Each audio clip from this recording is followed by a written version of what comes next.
Protests like this one, where people angrily clash on the place of gender-inclusive policies in schools, are becoming more common in Canada. This one took place in front of the Ministry of Education in Montreal this October as part of the 1 Million March for Children, a movement that advocates for the elimination of gender identity curriculum. But I'm here just because I want my kids to care my values, not to have imposed any other values that I don't believe in. But the movement keeps attracting counter-protesters who insist on making sure the rights of trans and non-binary students are protected. It's very important for us, for our school, to be places where the kids can be free to be themselves.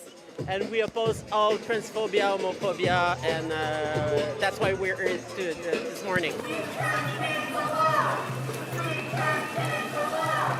The focus has been on mixed-gendered bathrooms, a student's right to use their preferred pronouns in class without parent permission, and classroom awareness on gender identity and sexual orientation.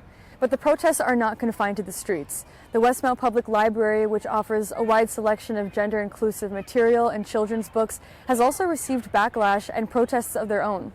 Drag story hours have been met with protests in the past, but librarian Daniel Miguez de Luca says this story reading is educational like all others. They were saying things that were misinformation, like, did you know that there's a drag performance happening next door in front of children? Which, like we said, that is not what was happening. It was a story time. It was an educational event.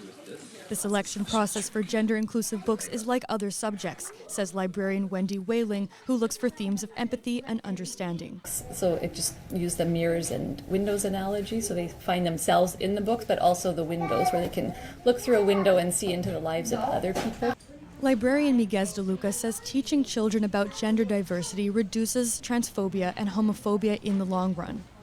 I mean, some of the books that we have in the collection might offer a child the first time to hear about what gender is, or someone who's questioning gender.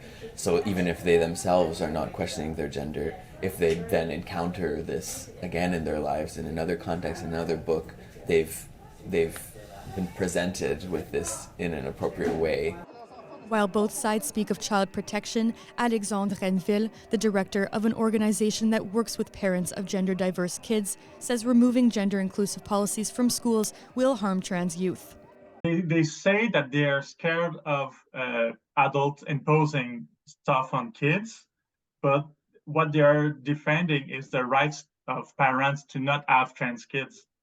Quebec Education Minister Bernard Drinville has promised to strike an expert panel on gender identity issues in schools by the end of December. This is Julia Israel for Concordia News.